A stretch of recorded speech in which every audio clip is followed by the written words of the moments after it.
Hello and welcome to this week's episode of Please Watch This, a podcast where two film-loving mates with gaps in their viewing history recommend films to one another, so they can once and for all answer the question, who has better taste? As always, with me is my friend Sam Blakely. Sam, I've got a question for you. When do you like your apocalypses? Roughly, I'd say mid-afternoon. Yeah. In a bit, not in a while, not like now, just... Well, like just after the napalm. Just after the napalm. That's yeah, always so a good napalm place. in the morning, yeah. Then apocalypse. So apocalypse then. Apocalypse. This week's episode is apocalypse then. Yeah. Mid-afternoon, sort of 2-ish, yeah. you know. After mid-afternoon tea. So Hugh, you are the host for this week's episode because you have recommended the film. Do you want to tell us a little bit about what is the film and what's it about? So, as our listeners will have heard there, a bit of Ride of the Valkyries by Richard Wagner plays a big part in this film. It's the 1979 film Apocalypse Now, directed by Francis Ford Coppola, starring Martin Sheen, Marlon Brando, Robert Duvall, Lawrence Fishburne and Dennis Hopper. A surprising Lawrence Fishburne. Yeah, surprise, Lawrence Fishburne. A 14-year-old Lawrence Fishburne. We'll get to that. He was 14, yes. So, let's get into it then as the music plays out a little bit here. So, there's a bit more musicality there. Just enjoying that. Shut up while they let the audience listen to it. Dun, dun, dun, dun, dun, dun. Yeah, I like that song, I'm not going to lie. Let's go into battle. Hurrah, huzzah. Huzzah! So, as we always do... Well, I tell you what, tell us what is this film? So, this film is basically Francis Ford Coppola's war epic. It's a study of the Vietnam War.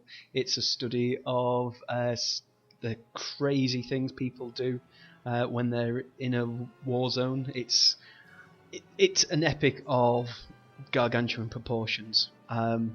It doesn't, I think I heard a good saying earlier that it was Apocalypse Now is, well, actually, no, what it was is there are war movies and then there's Apocalypse Now. And that pretty much sums up how I feel about this film.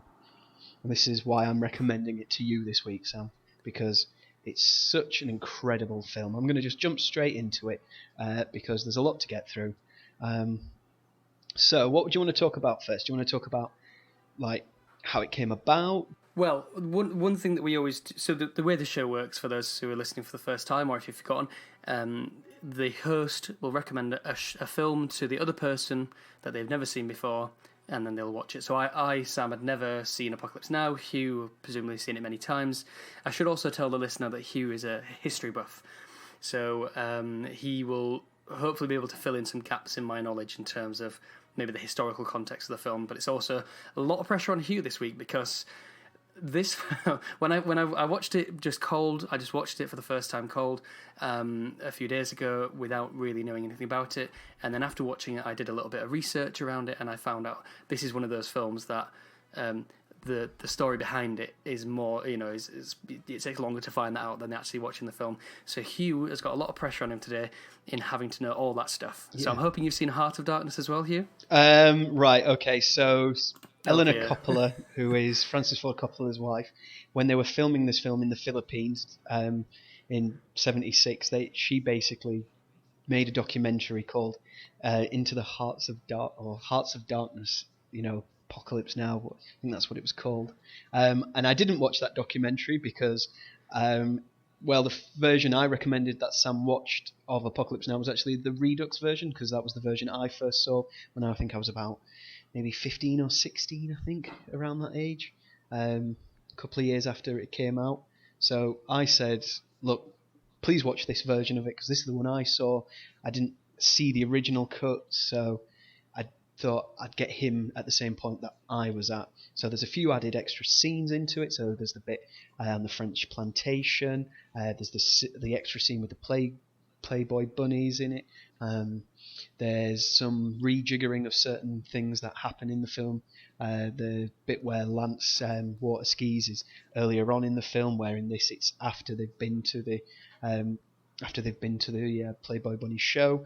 There's a few extra bits at the end when he's at Brando's camp, but that's the one I saw. So was that the one you ended up watching? Because we never actually... Well, here's where I need to confess that it wasn't.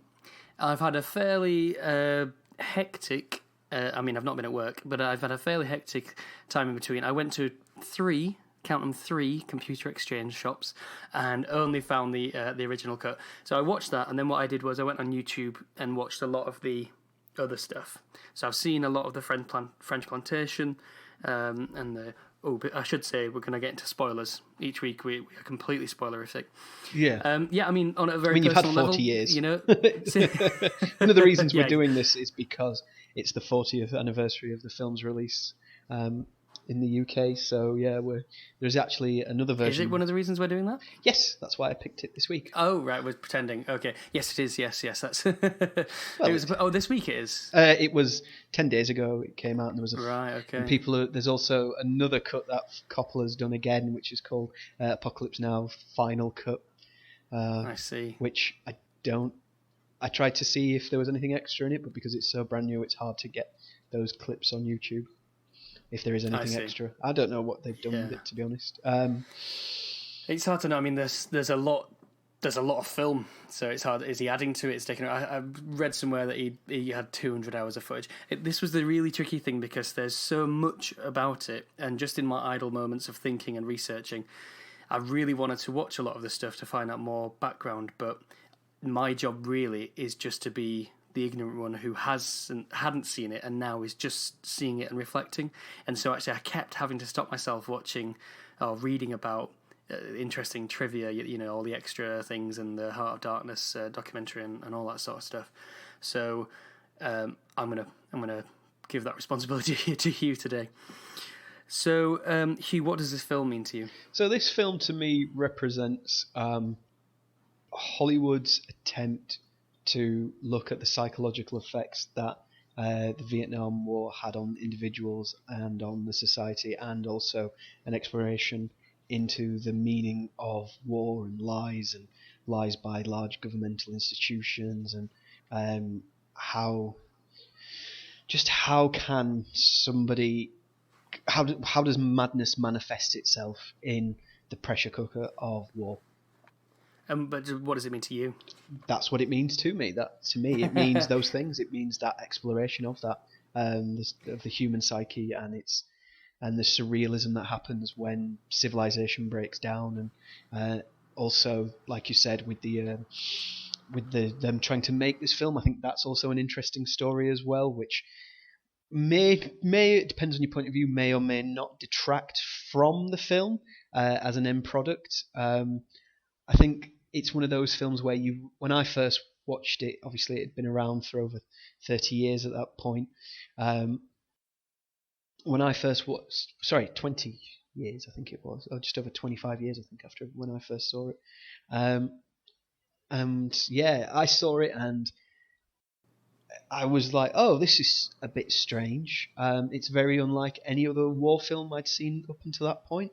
I'd seen Saving Private Ryan, I'd seen Full Metal Jacket, I'd seen Platoon, but I hadn't actually seen Apocalypse Now. And I watched it and at first I was a little underwhelmed. And then as I got older, it grew and grew on me, and I realised, actually, no, of all those kind of American Hollywood attempts to look at Vietnam and to try and reconcile themselves to it, which, they're still trying to do year in, year out. There's still films about it coming out to this day. How did they? It's the best of the lot. Like, there's not other. Those films aren't bad films by any stretch. Like, I kind of think that to enjoy, I think enjoy is a hard word with this, but to appreciate this film, I think you've got to watch this and Full Metal Jacket, because they both do very similar things. Where I think what Coppola is very good at is he examines the psychology and the realness almost of his characters. These are real people, but they're at they're almost either at the top of their society or they're the area of influence, and they're challenging against that and trying to survive in that, or they're the people dealing with those barriers in front of them and having to overcome them. So Michael in The Godfather is dealing with his father's degradation from being the top mafia boss or one of the top mafia bosses in New York, and in this, Willard's trying to overcome, his own post-traumatic stress as he deals with a mission he's been given to try and kill Kurtz, who's gone off the reservation, so to speak. So I think that's what Coppola's very good at. And then if you watch Full Metal Jacket by Kubrick, you get that kind of companion piece almost, that, well, this is how we dehumanized young men who weren't these elite soldiers at the top of their profession. They were just in the thick of it, in the wrong place at the wrong time. So yeah, I would recommend you watch. Can you tell me what films. the on a more trivial level? Can you tell me what the cast link is between this film and Full Metal Jacket? Between this and Full Metal Jacket? Who appears in both films? Oh crikey, I have no idea. Let me think. Yeah. It's been a while since I've seen Full Metal Jacket. No one's springing to mind. Well, it's a very small role in Apocalypse Now, but R. Lee Ermey, who played the drill sergeant in Full Metal Jacket, he's a helicopter pilot in Apocalypse Now. Is he? Yeah, fun fact. I never knew that. I just saw him. He's got a very distinct voice and very distinct face. And I mean, I might be wrong, but I'm about 95% certain I'm right. Yeah, he's in that. Yeah. Oh, that's an interesting fact. That's one I didn't come across. So yeah, there you go. And this is it. I think something you said to me before we did this is, you did say earlier, there's a lot of pressure on me to get into this, but I don't know as much as the internet. So this is just my exploration into, my own Apocalypse Now's Heart of Darkness. Yeah. Well, I mean, I'm going to have the same thing next week. I'm sure I can reveal now because we'll talk about it at the end of the show. Next week we're going to be doing The Shining, and that's got as much written about it as this film, and I'm not an expert, so I will be bringing in a friend who knows a bit more about it. Than I do as well. Yeah, just to tease that one for the listeners. Or spoil it entirely. Not going to say. Spoil it entirely. It's hard to know between teasers and spoilers. Yeah. Excuse me. Why do you think I might like this film? Specifically me. I think you might like this film because of the psychological side of it. I recommended it to you. Again, this was a bit like the Star Wars recommendation. I think it was a film that you kind of should have seen by now. Yes. Given how much it definitely qualifies for our. It qualifies for our podcast, doesn't it, as a sort of essential film that everyone's supposed to have seen. Yeah, I'm not. I'm not. It's hard to say what you should have seen, but I think it's got enough of a resonance in culture that even if you don't like it, you can maybe. I think with Star Wars, I think you can appreciate it maybe for what it is rather than or what it represents rather than what it is. And I thought, even if you don't like it, I think it might be a film that might stay with you long after you watched it. Personally, that's why I recommended it. Also, I just think sometimes these, I'll be honest, I don't mind The Godfather. I don't think it's as great as everyone makes out. I think the characters are really well developed in it, but the story's sometimes quite hard to keep up with, and it's a bit overlong. Where with this, you watch it 2 or 3 times and you start seeing nuance in it that you didn't see the first time, because the first time you're just trying to figure out what's going on in this crazy river journey to this insane man's fiefdom, where on the second and third you're looking at the little bits of nuance and all the things going on in the background and listening to the dialogue more, because it's kind of in that era of mumble dialogue. So you kind of I've even upon watching it the couple of times that I saw it here, I put the subtitles on again just to catch little bits and pieces. So yeah. Well, I've watched everything with subtitles on since I watched The Wire the first time, and so for about 5 years now, I've watched everything with subtitles on, and it really helps in this film. There's a few bits where there's a very important scene and somebody said something in it, especially if it's Marlon Brando. Yes, you really need somebody to write it down just to help. I like. Yeah. I'm going to get into favourite scene now. So I think my favourite scene is, it's not one specific scene. It's the bit from when Martin Sheen character Willard, he's in the boat at the end. He's kind of writhing around in some sort of translucent, semi-starved stay, ruminating on all these things that Kurtz has said to him after he's tortured him, and he just goes, "Do you know what? They're going to make me a fucking major for this." And he therein realizes that why Kurtz kept him alive, and that's the fact that Kurtz wants him to kill him, because Kurtz says you can't judge him, but he deserves to die for what he's done, which is peculiar in its sense, but it's a great scene where you get him. He rises up out of the water with all the face paint on and with the slick back hair. He's like death incarnate coming for Kurtz, and all the music with the Doors, the wonderful Doors, the end song. Yeah, which really bookends the film, doesn't it? Yeah, from the first scene, it's intentionally throwing you back to that scene at the beginning because, but also the calm of the initial, half of the end to the absolute chaos and madness and "Mother, I want to," the end of the song.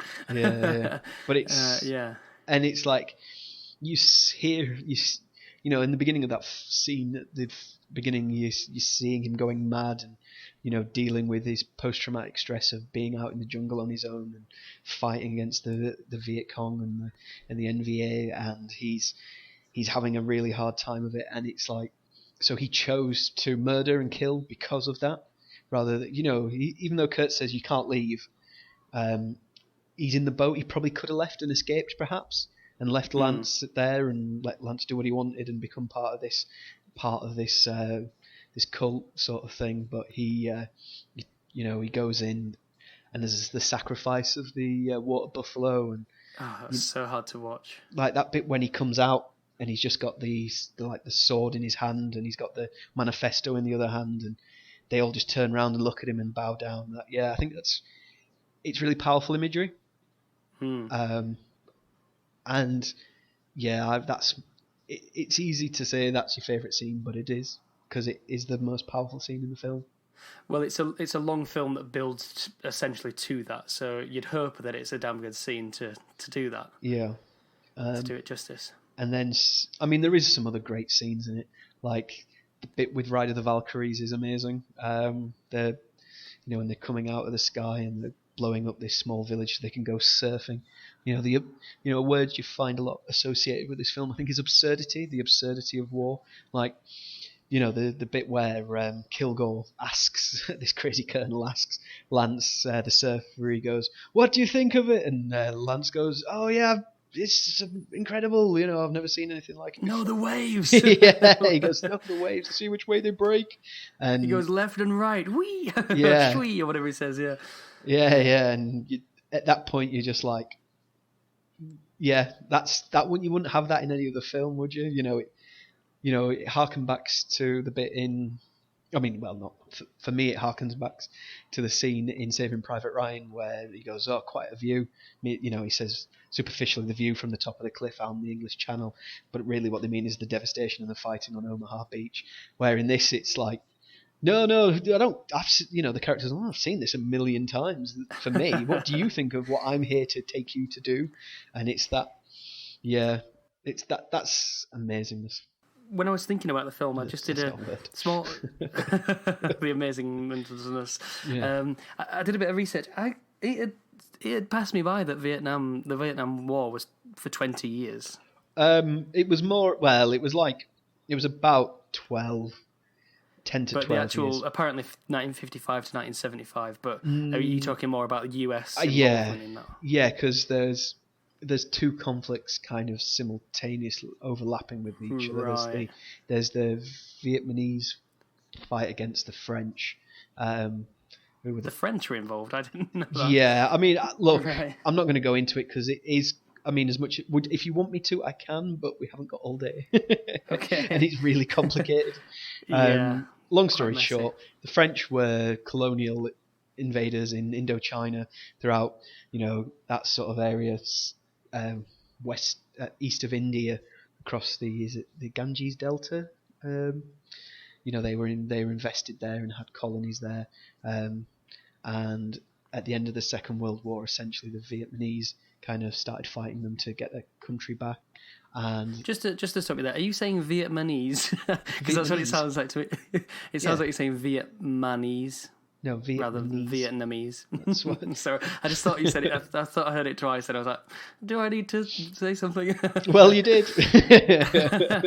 Sorry about that. Vietnamese, yeah. The Vietnamese, yeah. Yeah, I was talking quickly so I could get through it. I mean, you're making this bit longer now. Yeah, so they fought against them, and then in about 64, they started incrementally adding troops to the US to try and help the democratic side of the Vietnamese. That was what I'm saying it correct. Sorry, it just sounded like you really put like a stank on it. I'm having to now because you made me self-conscious about it. Yeah, sorry about that. It's all right. I'm just going to cut this bit out of the pod. Will you bully me horrifically for mispronouncing something that you don't know about? Yeah, seems fair. Yeah. So the French were there. They got booted out essentially, and then the Americans kind of came in to try and support the new Vietnamese government that was dealing with the communist threat that had grown up in the north of the country. But it's more complicated than that. And obviously, you know, they ultimately failed and were chased out. Well, yeah, I mean, it's something, as you referred to earlier in the episode, that especially in America, there's spent a long time trying to understand it as a culture, and there are lots of films with lots of these similar tropes. And it got me wondering, actually, while I was watching it, I thought I'd love to see a film about the Vietnam War from a Vietnamese perspective, because I don't think I've ever really seen that. Yeah, there isn't any, is there? I mean, I think Oliver Stone, I can't remember the name of the film, but he made a film in the early 90s that was from a young woman's perspective, because he tried to do 3 films all in one go that were about, or over a course of about 12 years, that were about Vietnam, the American experience. So he did Born on the 4th of July, Platoon, and honestly I can't remember the name of the other film. It's not very good, quite honestly. Right, which is why you can't remember that one. Yeah, for the other two. Yeah, because it's just fascinating. Because it's, you know, especially Apocalypse Now. There's the school, during the village that they're trying to get rid of, essentially, and you do see a lot of innocent death. And obviously, it's interesting enough it would be interesting enough to see it from a Viet Cong perspective, but actually to see it just from a civilian, especially a civilian who doesn't really know the intricacies of why this war happened and so on, and can just see, when they see an American helicopter, they know that means they might die when they've done nothing wrong, or a fishing boat, and the fear that must instill when people are camping out there. Yeah. I mean, that's that terror, isn't it? You know, that's why, wars after, from the First World War onwards, majority of them have had more civilian casualties than actual combat casualties, because of the atrocities that are performed by soldiers doing their duty, so to speak. It is such a theme of this film, and most Vietnamese, most films about the Vietnam War, is the idea that the soldiers, the American soldiers, started to not value any Vietnamese life. I mean, these are supposedly people who are going in to help some Vietnamese people, but they don't ever say Vietnamese people. They say gooks and slants and slopes dinks, and, slopes. Sorry, and they're just the same as. It doesn't matter if they're VC or not. They're really dehumanized. There's a bit of there's an interesting study actually by somebody called Staub into the stages of genocide, and the first one is difficult social conditions, so unemployment, etc. Then there has to be scapegoating, so all this frustration, you find somebody to scapegoat, and then dehumanization comes next. So in the Rwandan genocide, there were sort of radio broadcasters that would refer to them as cockroaches, and obviously in the Holocaust, or in the Final Solution and so on, you'd see Jewish people portrayed as rats, and I know that you know all these things already, and it's just such a big part of it, and it must help so much that they're a different ethnicity, so that the American soldiers don't even view them as on the same level of humanity as them. Yeah, I think in this film there isn't much examination. The one thing there isn't an examination of is that Vietnamese experience, is there, in this film. There isn't a Vietnamese point of view. The only real reference you get to them and their actions is where Kilgore goes, he says something along the lines of, they're animals, when that woman throws the grenade into the savages, helicopter. Is it savages? There's, I think he says the fucking savages, Yeah. And that's, when you see stuff like that, that's that was kind of, I think that's the writer saying this was their attitude towards them. So, coming up after the break, we're going to find out whether Sam liked the film and if he would recommend it himself.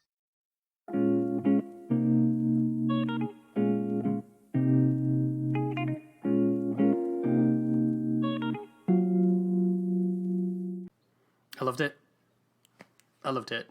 Yes.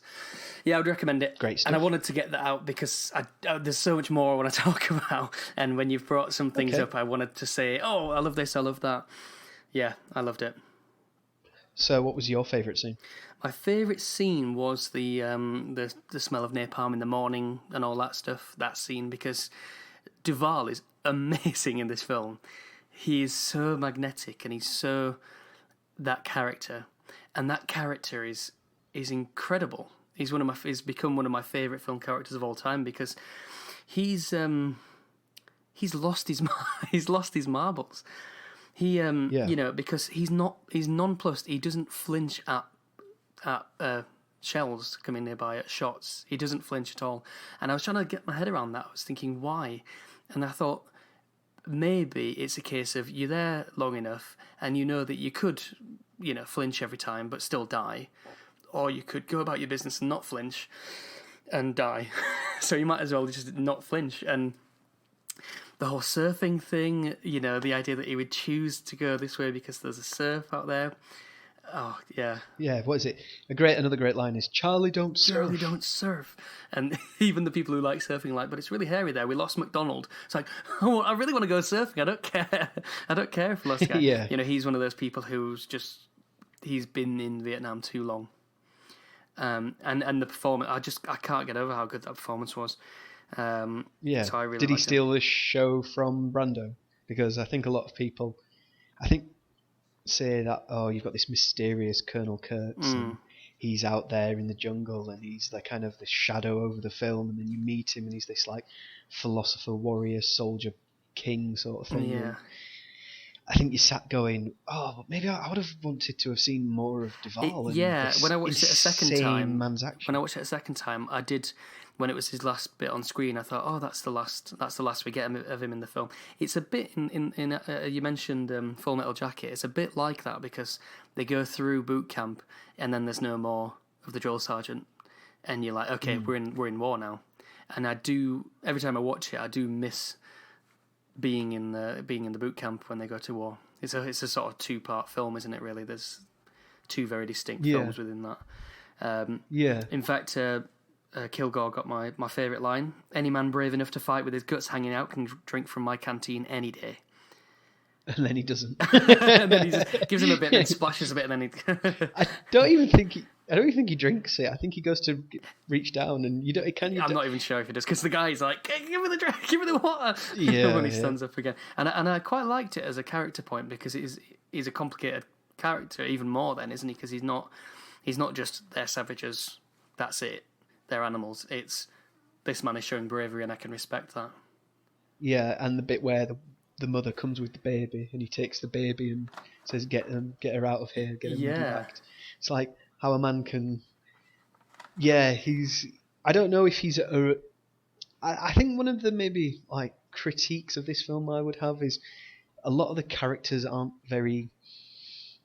They're larger than life, but I don't believe in them sometimes, if that makes sense. Like, I find it hard with all of them to believe that they're the people who they say they are a lot of the time.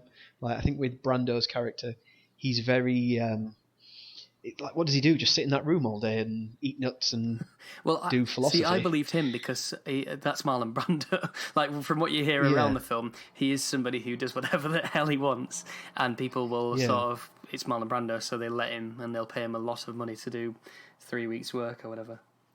Yeah, well, not even that. Yeah.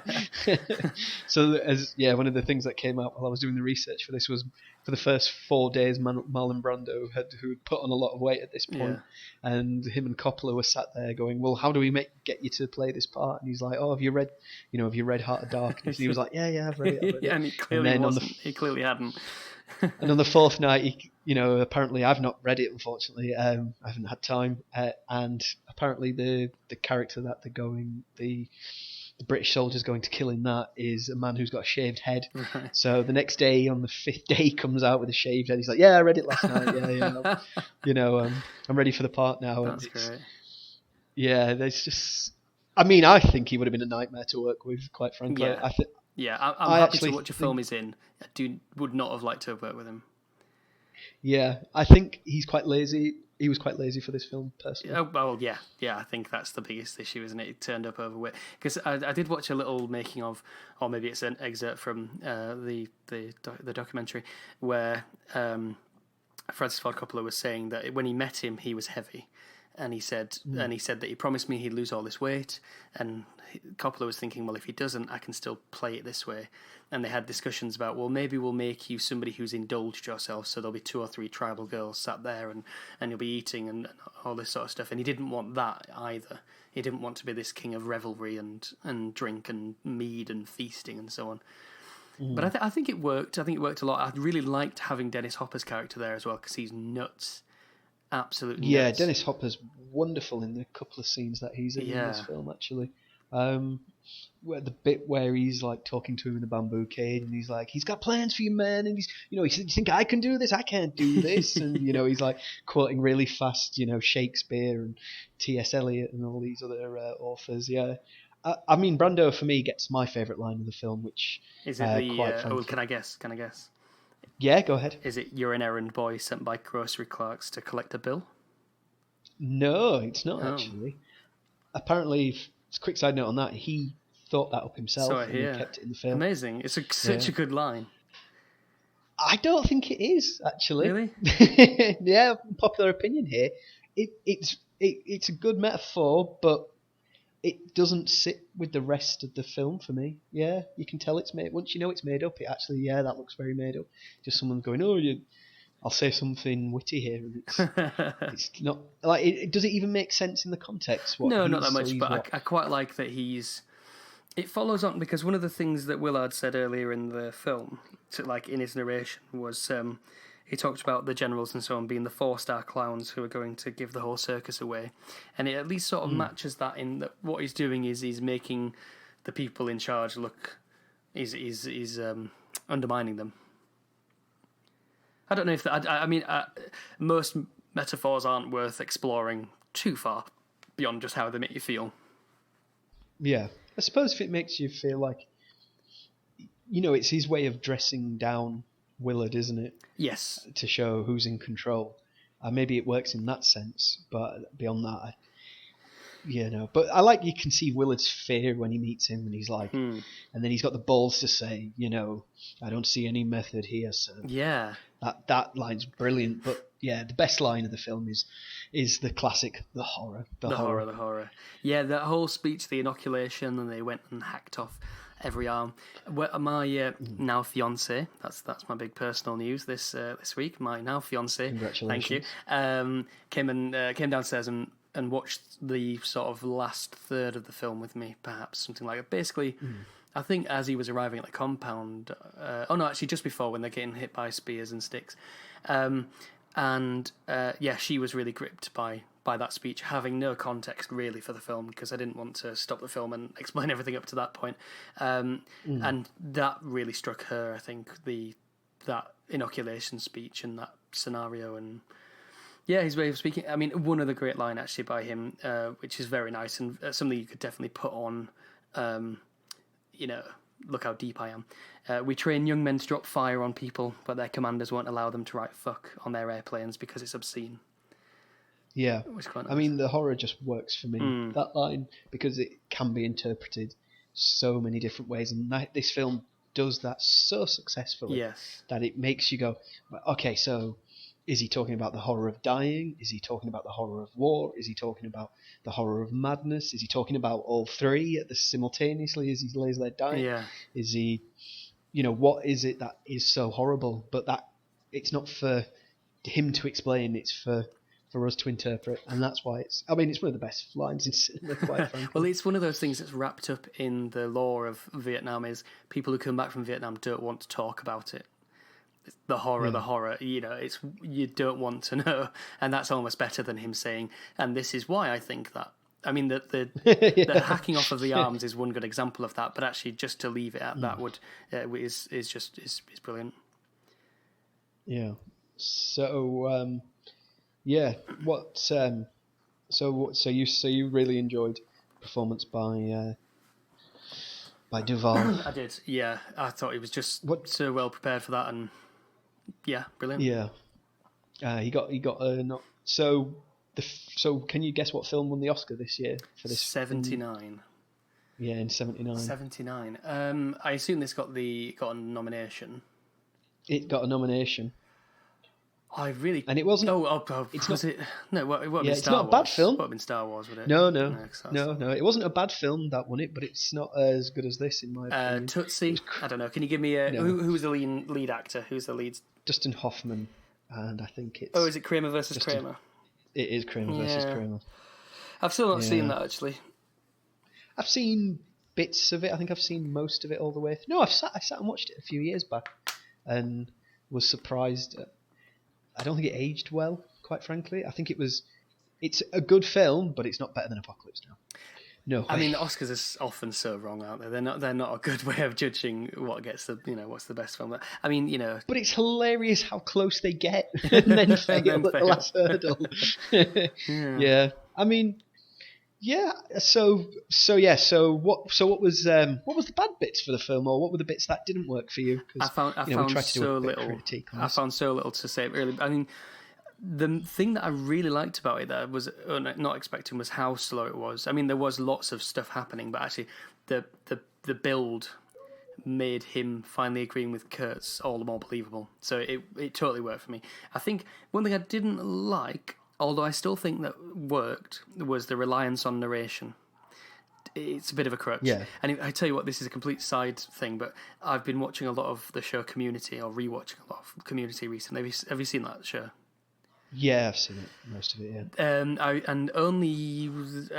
I think the same day or the day before I watched Apocalypse Now, I watched an episode of Community where the dean is making an advert for their community college, and Abed is making a documentary about him making the thing, and Abed actually says, "Why am I making this documentary? Well, because the documentary of the downfall is always more interesting than the downfall. Heart of Darkness is better than Apocalypse Now." And I was like, "Oh, that's interesting." And then it just kind of follow it. So the dean, he's got a budget of $200. Day one, they're $173 under budget. Day two, $6,000 over budget. And suddenly he becomes Coppola. And I love all I love all the stories about it. Sheen having a heart attack, Coppola, practically committing suicide, and he lost 100 pounds in weight and all that. And actually, Community does that, get that well. And in terms of narration, Abed, either in that episode or a different one where he's making documentaries, does talk about narration being a crutch. And I think it is. And I don't know what I would have done differently to make it better, because it actually worked. But just the presence of narration in a film, automatically I go, right, well, that could be better then. Yeah, I think for me it didn't detract from it, because it makes there's, because of the nature of the film being quite anarchic. You kind of need something, like, you do need that crutch in films like this to explain what the hell is going on. I'm trying to think of a film where it is a crutch and it's used badly and you don't need it. Warm Bodies. Right, yeah. Really? I thought that was good in that one. I thought it was actually quite necessary in that one, because he's a zombie, so he can't communicate what he's always thinking. I think one of the problems was that I'd watched it not long after reading a couple of books on basically don't use narration and this sort Right. of stuff. And I watched it, and there was I'm not gonna remember, I don't think right now, but there was 2 or 3 other really obvious things that really. Have you ever seen the film Age of Adeline? No, With is Blake that Lively? really There's egregious? some weird. Yeah, there's like 2 bits of narration in the entire film, and it's this really strange, like 1930s, 40s esque, like radio man talking about this woman who's going. Adeline was born in I 1929, see. was in a car accident, and then it does it again at the end, and it doesn't do it again at all through the The film. film has And it, to match that, doesn't it? The film it yeah, can't just be that incongruous. yeah, it's crazy. Have you But seen the Blade Runner cut with the narration? no, I haven't, and I never want No, to. nor I. Nor I. But But yeah, I would. That is, yeah. But yeah, I'm trying to think of other films that get it really badly. I quite like it though. I mean, I know. Yeah, maybe it is a lazy crutch. But like I said, it worked. I didn't dislike it at all. It didn't take me out of the film at all. But I was just looking for things not to like about it, because you needed a lot of info about Kurtz, and you also needed Willard's take on it. But he's such a passenger in many ways, or he's so introverted in his thoughts that. Who was that? Was it going to be his diary? Was it going to be he confides in one of the people on the boat? Then it changes the film, doesn't it? So actually, it was nice to have him narrating it without saying, "And now I was feeling like this." All he's doing is looking over Kurt's records and going, "What balls?" And you go, "Oh, he's actually coming around to Kurt's thinking."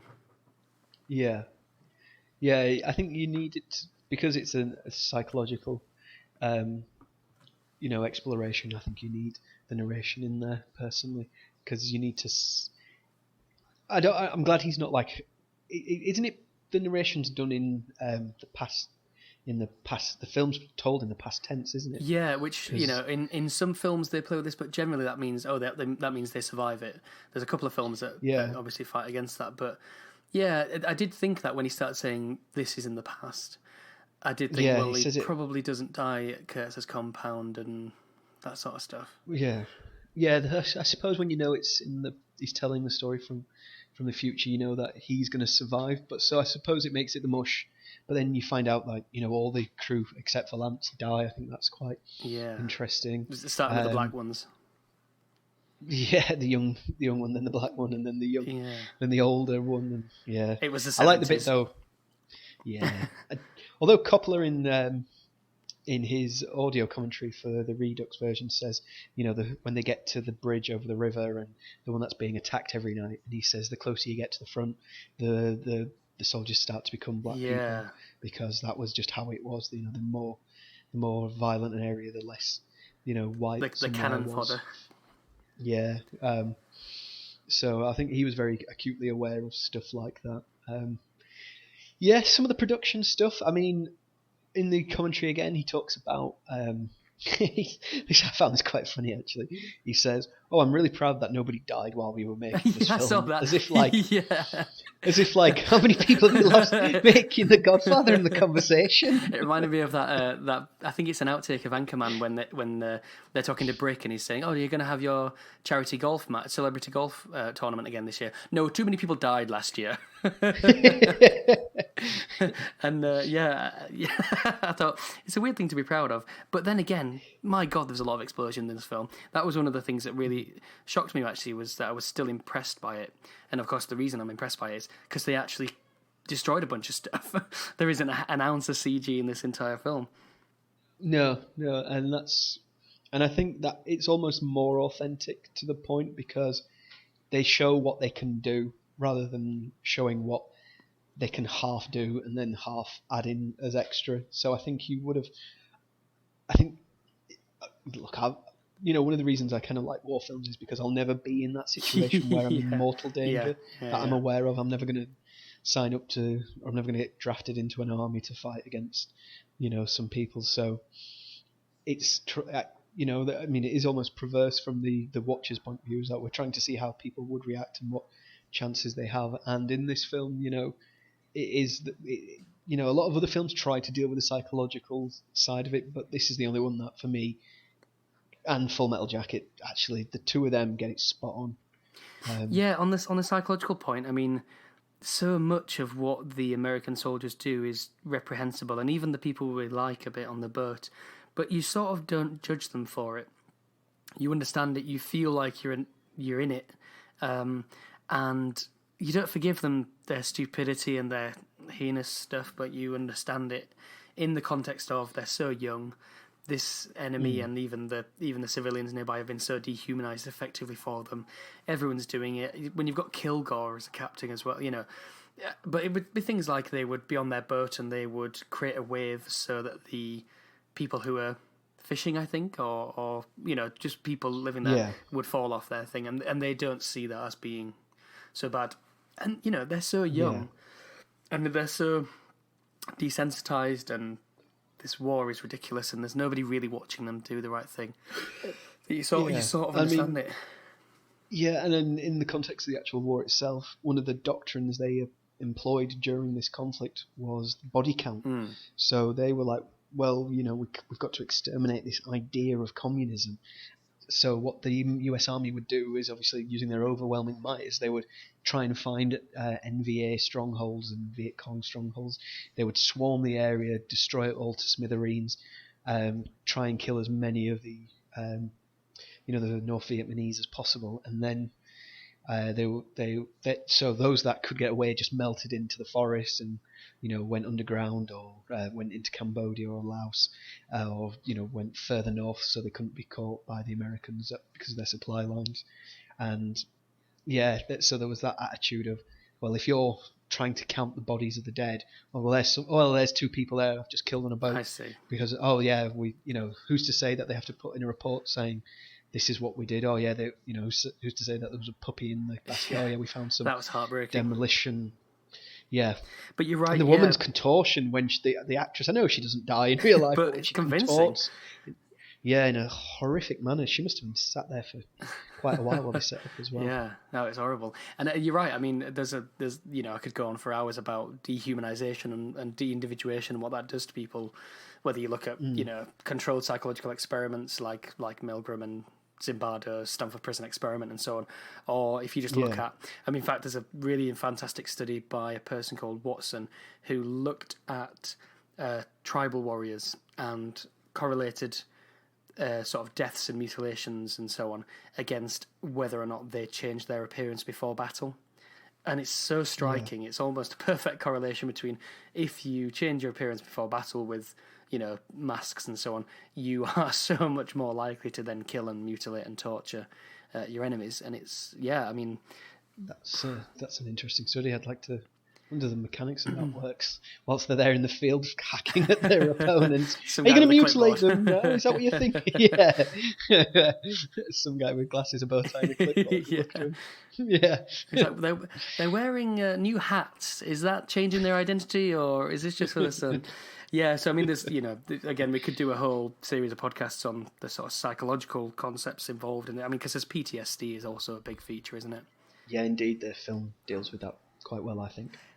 And we could talk about it for hours, but I don't think we're that sort of podcast. What I thought I'd do is bring in some of the critical response to the film. Always a good thing to do. I always like to find out what people thought of this film at the time, if it's an older film when we weren't alive. It's so much more interesting, isn't it, when the film's 40 years old, because you sort of remember the critical response to Get Out, for example. Yeah. So it's very positive. Metacritic 94%, so it's viewed very positively, almost entirely across the scale. Roger Ebert, a fan of the show, or the show is a fan of his, a friend of the show, Roger Ebert. He's clearly a fan of the show. He's got to be. Yeah. He gave it 4 stars. Doesn't let him stop enjoying our podcast. Not this show. He gave it 4 stars. He called it a masterpiece, so really should have given it 5. And he said that years and years from now, when Coppola's budget and his problems have long been forgotten, Apocalypse will still stand, I think, as a grand and grave and insanely inspired gesture of filmmaking, of moments that are operatic in their style and scope, and of other moments so silent we can almost hear the director thinking to himself.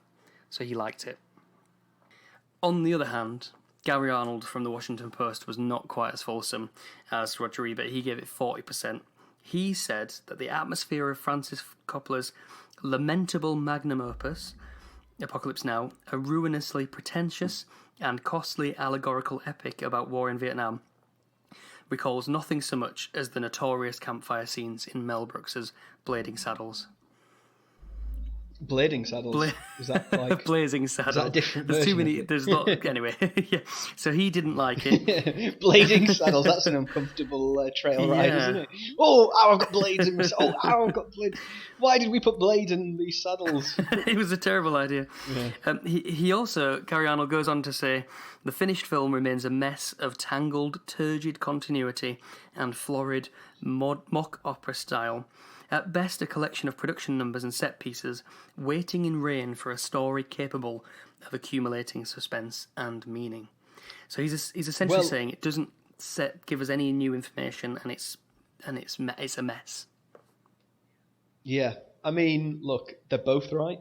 Quite frankly, in this review, I don't agree with the latter review, but there's points of I don't agree with what he's saying entirely, but it is a bit of a mess, and that's what's also wonderful about it as well. Yeah. Because it is like this all over the place sort of crazy, almost Dante-esque, descent into hell. They even say that themselves when you listen to the audio commentary. There's a part of the film where there's some soldiers trying to get onto the boat, and Coppola says, that's literally the souls of the damned in Dante trying to escape. Oh, that's great. So they were very aware of it, and yeah, I mean, look, they're saying, he's like, so what are they saying? He's criticizing opera because someone's tried to make something almost larger than life. Well, he calls it mock operatic, so it's not quite operatic.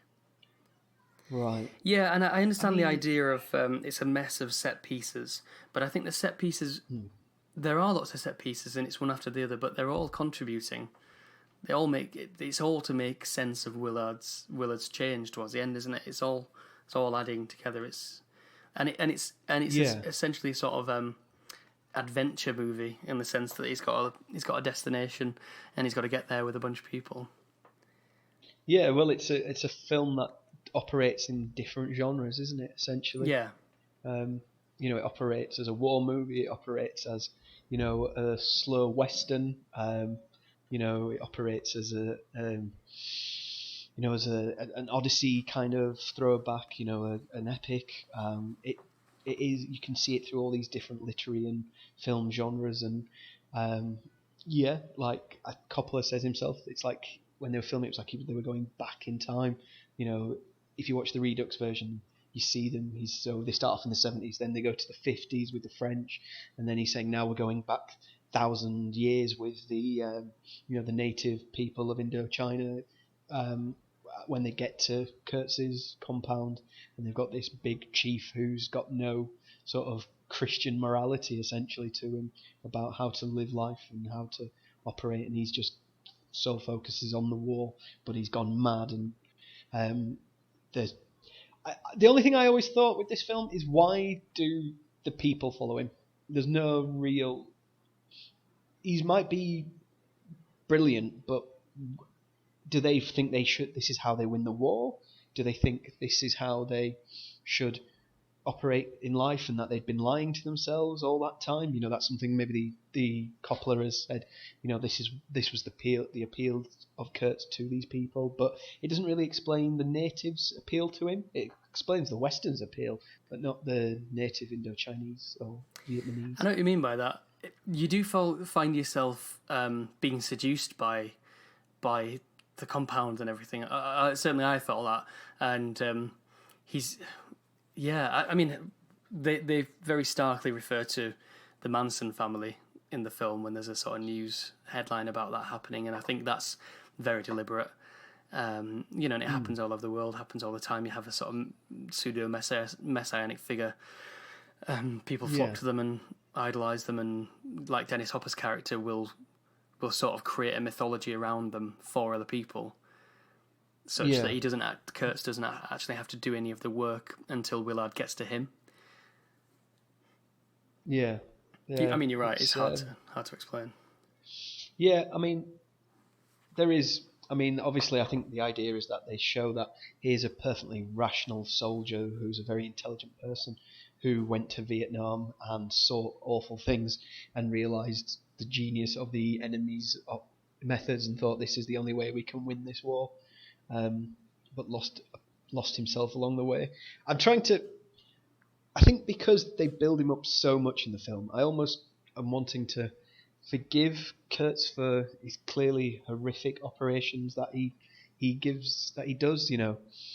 There's the bodies that you see along the river as they're getting closer. There's not enough. Sometimes for me, there's not enough. You don't see enough of what Kurtz has done himself.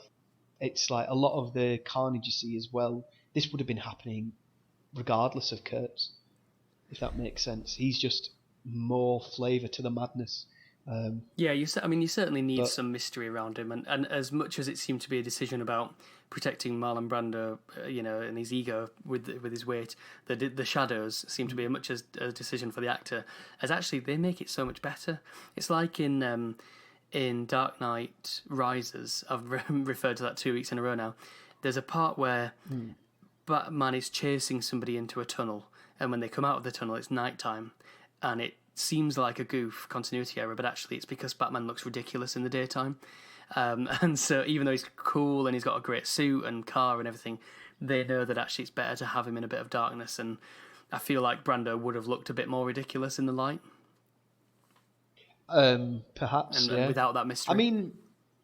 I mean, first of all, I don't like that choice in The Dark Knight Rises. I remember seeing it at the time, being, that's that classic, it's the middle of the day and now all of a sudden it's the middle of the night after they've been in a tunnel for 10 seconds. I mean, for me, I didn't even notice it until I watched all kinds of videos around it and so on, but... Really? Yeah. Oh, it was very, very obvious because it's like... You can see that it's like about 4 o'clock in the evening, in the winter there at the time. It's quite cold and, it's getting dark, it's near the end of the day, but it literally goes in the tunnel, spends like maybe a minute, 2 minutes in the tunnel max, and then they come out and it's about 7, 8 o'clock at night. I suspect you're right, but I suspect it's kind of like, okay, so we need Wall Street to still be open, but we also don't want Batman riding around in the daytime. And like I say, for me anyway, when I first watched it, it didn't affect my viewing at all. Right, so back to Apocalypse Now. Shall we do the quiz? So coming up after this break, me and Sam are going to do the quiz.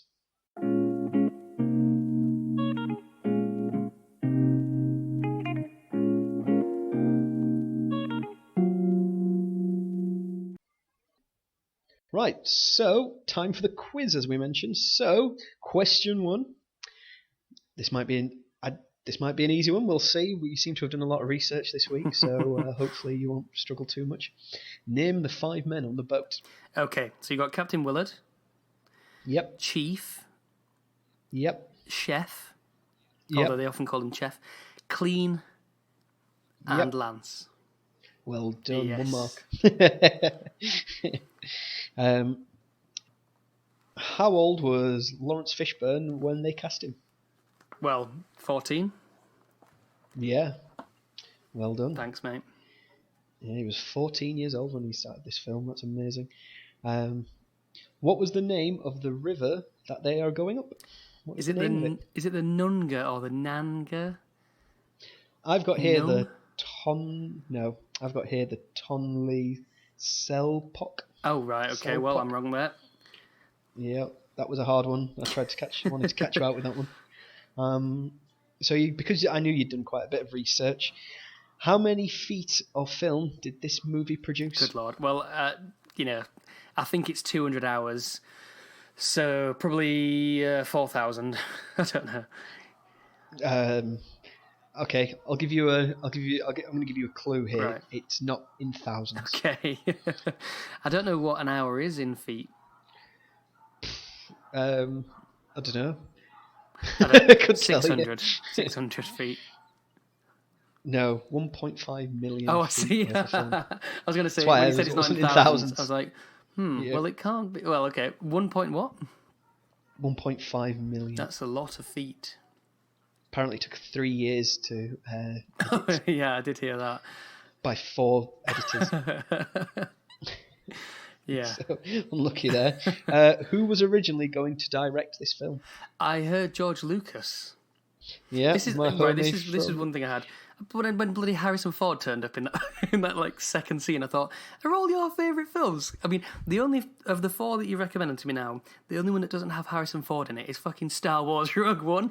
He has to be in films that you recommend. Is this a trick? Like, no. Do you know what? I didn't. Obviously, the first time I saw it, I didn't even know he was in it, and. That scene now, the first time I was watching, I was going, that's Harrison Ford. That's Harrison Ford. Yeah. That is Harrison Ford. And I was really, it took me out of that scene because I was kind of going, what? Is he in this more? Yeah, that's it. And I was shocked. I was really, and then he wasn't in it. Yeah, correct. Yeah, well done. Thanks. George Lucas was correct. Even I didn't know all this stuff before about George Lucas. Was at UCLA with George Miles, I think he's called. Sorry, not George. John Miles, the writer. So Milius. Something like that. Yeah, I think it's a great script as well. The bits that kept in the film. I mean, to adapt.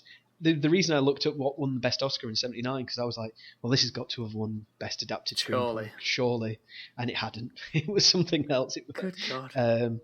Yeah, because. It is. I mean, if you're going to adapt film, books and novels, and famous novels as well, like *A Heart of Darkness* by Joseph Conrad, you've really got to do a good job. So, yeah, I think he's the unsung hero of this film because he's your favourite line. I love the smell of napalm in the morning. That's him.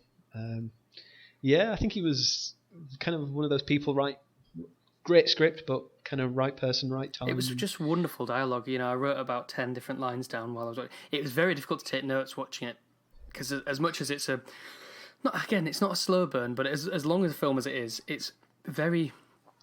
There's a lot going on, and I really struggled to write things down while I was watching it, which I think is a good sign. Yeah, I mean, I always, when we do these, I always watch the film twice, so I'll always watch the film without any notes, trying to... Right. So when it's a film I've recommended, I just try and remember the bits I liked and see if I can pick up any nuance from the bits that I haven't seen before. And then the second time I'll write notes and try and remember, get the bits for the quiz and for the line and the scene. And then when I'm when I've been recommended to, I'll watch it obviously the first time because I need to see the film and see what's happening and just to see if I enjoy it. And then the second time, I'll try and name the actors and the characters and just get more solid with the plot and the premises of the film. And the listeners are getting a big view behind the curtain here, getting a lot of a view behind the creative process. Yeah, well, I think it's interesting. We've only got so much time to be able to do this. So... Rightio, Sam. Well, that was Apocalypse Now Then. That's an unfortunate impersonation this day and age. Yeah, I wish we had 4 or 5 more hours to talk about it, but I think we've covered all the key stuff there. You could go through it with a fine-tooth comb. Absolutely, I loved it. You literally could because each scene you can break down. Everything's about something and something important, and So. How many the horrors out of 10 would you give it? I went for 8.5. I like a decimal. 8.5 horrors. Yeah, I like a decimal. 8.5 horrors out of 10. Really would recommend it. I won't be showing my daughter this for a while. No, that's probably wise. She's 2, so for like 2 years, 2 or 3 years, I won't show her it, and then and then she'll be ready for Princess Bride as a sort of sorbet. Yeah. So Hugh, what are we watching next week? Not that I've given that away or anything. Yeah, so next week, as you mentioned, we're going to watch The Shining. The Stanley Kubrick, isn't it? Yeah, Stanley Kubrick, It's another 70s film. What year was this one? 78? Something like that. Or was it earlier than that? It's 74. I'll make sure I know all that stuff for next time. Yeah, what do you know about it already, apart from having a stab at the year it came out? So I don't know the year it was made. But I know it is. So I know it's got Jack Nicholson Nicholson Not in Jack it. Nicholson. It's No, he's good at golf, but not so good at acting. yeah, Jack Nicholson. He's actually, in that scene at the end where it's like zooming in on all the people in the party. He's in the top right hand corner, but you're distracted because it's Jack Nicholson in the middle. So the film was about Jack Nicholson. So you know that shot. Yeah. You know that shot. Yeah. So it's a bit like Star Wars for me. Is this one? It's one of those where I've seen so much of the film and I know the plot so well that it's one of those where I never watched it because I know the key scenes, I know what the ending is, and then I was like, I should really watch that. And then when we came up with the concept to do this, I thought, you know what, I'll wait until we recommend it on this, and I'll finally sit down and see what all the hype is about. Yeah, and I think that's just as valid, isn't it? I mean, you knew nothing about Circle, and I knew nothing really about Rogue One, and that was enjoyable and that had merit. But I think it is more worthwhile watching those films you've just been putting off because you feel like you have. Like you say, I basically had seen Star Wars, but I hadn't. So that's great. So yeah, I'm looking forward to basically finding out what all the fuss is all about, and maybe seeing where the inspiration was for Get Out. In the style and tone. Yeah, I'm looking forward to actually seeing the film from start to finish, and I'm looking forward to watching the performance from Jack Nicholson, basically, because I've seen One Flew Over the Cuckoo's Nest, and he's amazing in that. So I'm guessing this is kind of in that period where he was making interesting films. So I'm looking forward to that. Great stuff. Well, Hugh, where can the listener contact us?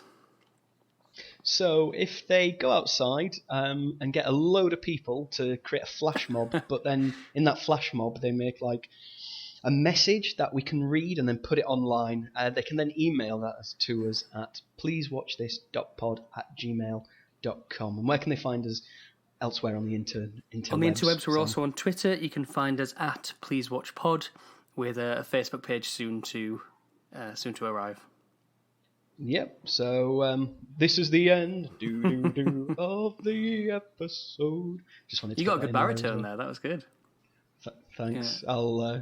I'm going to ditch this and go join a Doors tribute, probably called The Windows or something along those lines. All right, I'll be brave, man. Anyway. Okay, well, cool. It's been fun, Hugh. I will talk to you next week. Bye. Bye. Love you. Bye.